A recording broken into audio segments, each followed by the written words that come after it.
Spyro Reignited Trilogy finally has its first patch. We got bug fixes, subtitles, and another feature that many people asked for. Let's check it out.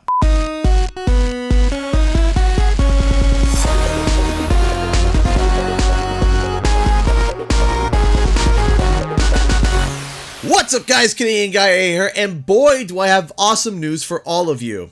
Spyro Reignited Trilogy has been patched. This is something that we have been waiting a long time for.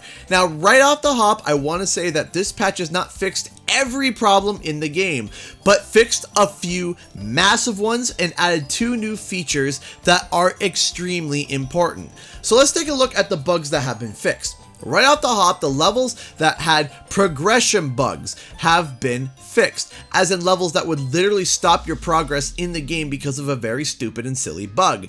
This affected people's gameplay and would either have to do a side mission over and over again, or would have to restart the whole level entirely to fix the bug. The levels that are fixed with this problem is Wizard Peak, Hurricos, Fracture Hills, Lost Fleet, Fireworks Factory, and Charmed Ridge. Now, I am unsure if these are all the levels that stop your progression, but there may be more. However, I have heard reports specifically about these levels stopping players. Now, I encountered a bug in Fracture Hills with the Hunter minigame, and that caused my progression to stop. So hopefully, that's fixed up. Additionally, camera improvements have been added to Dino Mines and Sergeant Bird's base. Now, I did not have any camera issues in Dino Mines, so I can't comment on that, but I did have quite a lot of issues in Sergeant Bird's base trying to rescue the last hummingbird. So honestly, I'm very happy to see that improvement. More stability has been added to Spider Town, so, you know, that's cool, I guess. But multiple bugs were fixed for Glimmer and Ripto's Arena. Now, I have no idea what bugs were fixed in Glimmer, but I think the glitch of Ripto duplicating himself with Gulp in Ripto's Arena would be the first thing that was patched. I never could replicate it myself, but I saw multiple people on Twitter and YouTube be able to do it, so I got a feeling that's been fixed. Now, 2 entirely new features have been added to the game.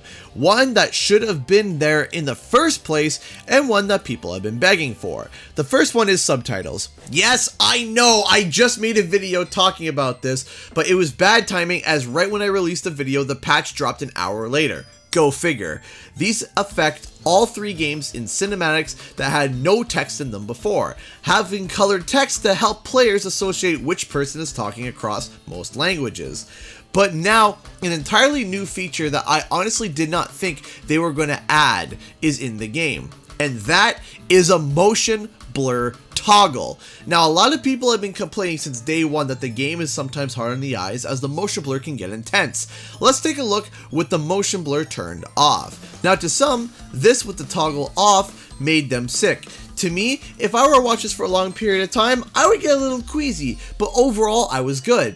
But now let's take a look at it with the motion blur toggled off. Now, as you can see, the motion blur is reduced, but not entirely gone. With the motion blur off, you're going to feel that the game is definitely 30 frames per second, as the motion blur simulated the feeling of 60 frames. Also, if there are any frame rate drops, you're going to feel it more as motion blur kind of masks it.